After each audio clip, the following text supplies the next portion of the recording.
tourist developments and parks are still ongoing. This here, for example, which you can see alongside me, is the Welsh Highland Railway. It's still under construction. Next year, when it opens in 2011, it will provide a railway link for tourists between Carnarvon and Porthmallow, running right through the Snowdonia National Park, which means that many people can enjoy the Snowdonia National Park without using their cars.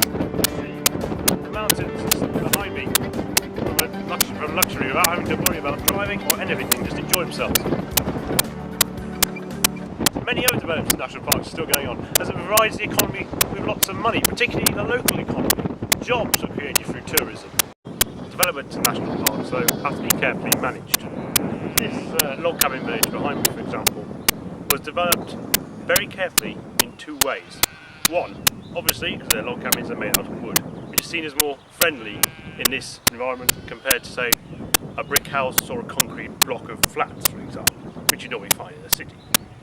Also, there's lots of trees around. Now, these trees were designed to hide the village best as possible from the local environment, and so it didn't look too much of an eyesore on the landscape.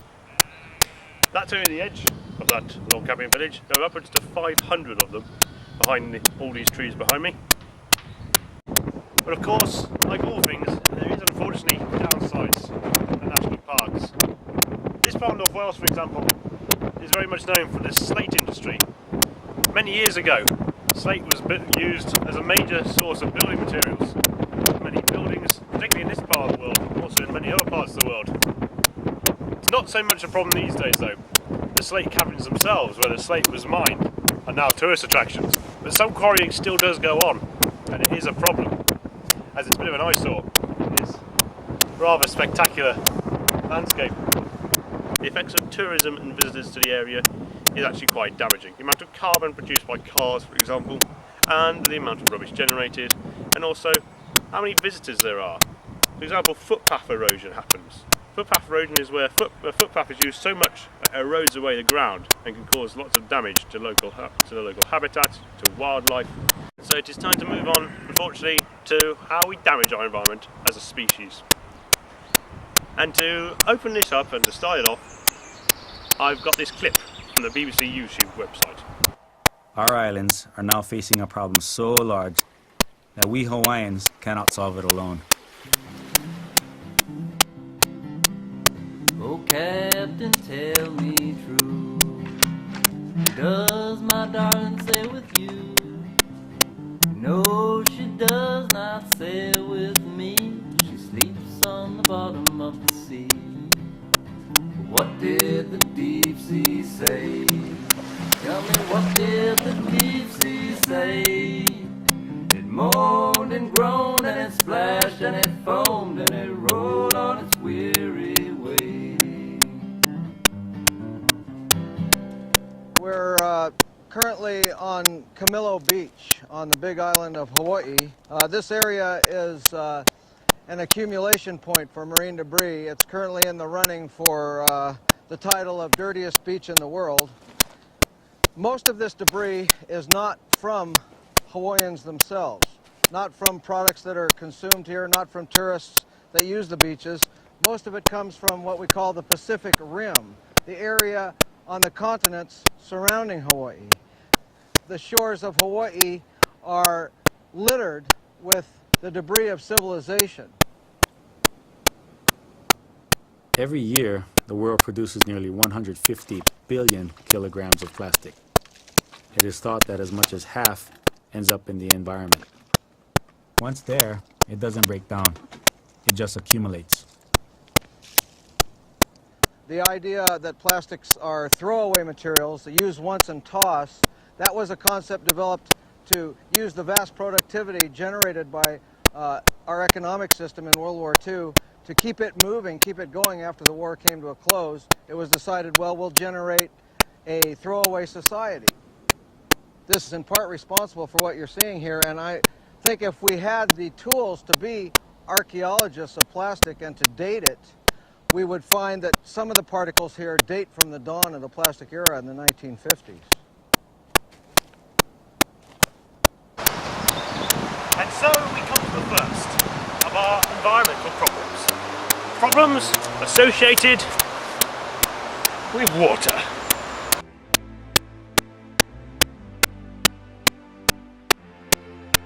the main problem with water is that, as I'm sure you've heard on the news many times, is that carbon dioxide released into our atmosphere is causing sea levels to rise around the world.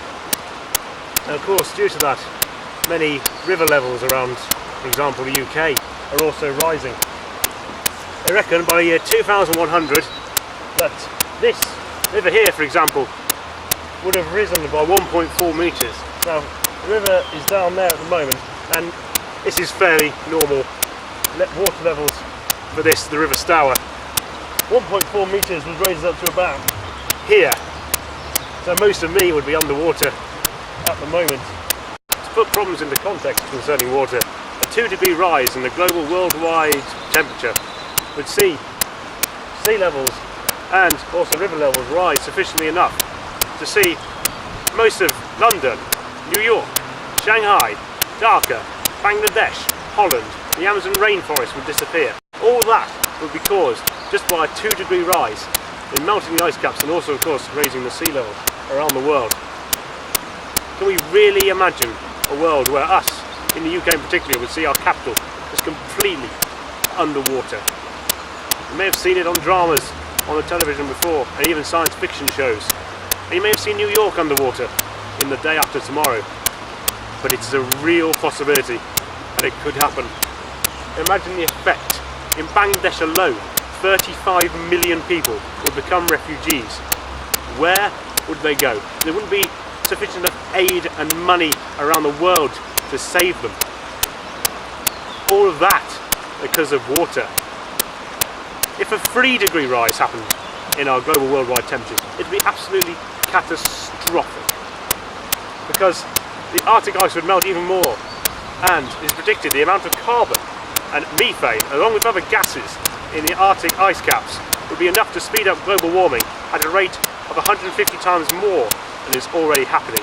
Can you possibly imagine how we would live in the world today with that?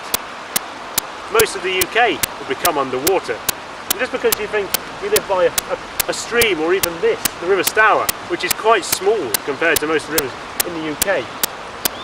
No, there's houses there and there. They wouldn't be safe. They'd be underwater as well.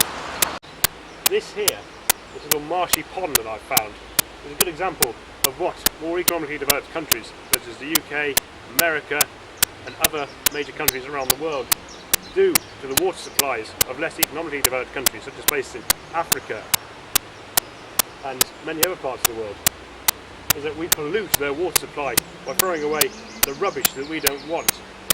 Many diseases are spread around the world because of this, because of our rubbish being dumped into water supplies.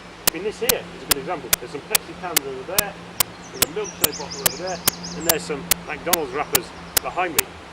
Everyday rubbish to us, but we cause it. It doesn't just magically appear there. We cause it, we pollute the water supplies around the world, and people suffer from it. This also damages the habitats of many species of wildlife around the world. Again, it's an environmental problem which really needs to be tackled.